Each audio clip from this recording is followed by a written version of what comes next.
Lods, meron ka ba zombie na content since 2007 to 2015? Napaka-specific, pero sige. 8 best zombie movies from 2007 to 2015. Unang-una, Quarantine. Oo, remake to ng Rec, pero maganda rin naman to. Susundan natin dito ang isang reporter kasama yung cameraman niya na pupunta sa isang building kasama yung maraming bumbero. Sa pagpasok nila dito, biglaan na nga lang silang hindi makakalabas dahil nga may kumalat na pala na virus kung saan magiging zombie na nga lahat ng tao doon sa loob. Sa mga susunod na oras, dito nga nila kakailanganing makapagtago at makatakas doon sa mga zombies bago pa nga sila tuluyang maging kwento na lang. Next, I Am Legend. I know more on infected sila dito, hindi talaga zombies, pero ganun din naman yun eh. Isang scientist kasama yung aso niya ang titira sa isang lugar na puno na ng mga zombies. Sa paniniwalang kaya nga niya makagawa ng cure dito nga gagawin lahat ng scientist para makagawa nito bago pa tuluyang maubos yung mga natitirang mga tao.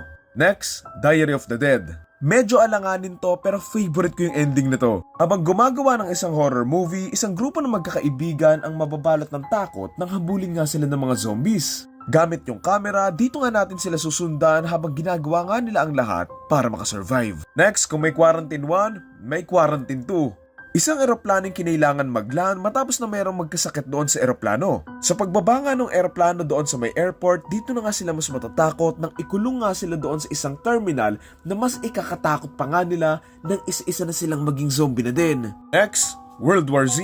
Tumatakbong zombies pa nga lang nakakatakot na eh. Paano pa kaya yung nagpapatong-patong? Gitna ng traffic, dito nga magsisimulang tumakbo yung isang pamilya matapos magkaroon ng mga zombies. Sa mga susunod na araw, dito nga sila mapupunta sa iba't ibang lugar para makaligtas at dito nga din sila maraming mapagdadaanan para lang mabuhay at makatakas sa mga zombies na sobrang bibilis tumakbo. Next, Planet Terror. Susundan natin dito ang dalawang doktor na magugulat nang maraming tao yung biglaan na lang magkasakit at maging mga zombies. Sa gabi na yon, dito nga sila may makakasamang ilang grupo ng mga tao na tutulong nga sa kanila makapaglaban sa mga parating na mga zombies. Next, Zombieland. Matapos magkaroon ng zombies sa buong mundo, may iilang tao na lang yung natira dahil nga sa iba't ibang dahilan. Sa hindi inaasahang pangyayari, dito nga sila magsasama-sama kung saan dito nga sila makikipaglaban sa napakaraming mga zombies pero at the same time, enjoyin din nila. Pinakahuli, 28 weeks later. Sobrang underrated nito para sa akin and kung kaya nyo, panoorin nyo muna yung 28 days later tapos ito, tapos sabay nating abangan yung 28 years later. Matapos na maubos na nga yung mga zombies dahil nga sa gutom,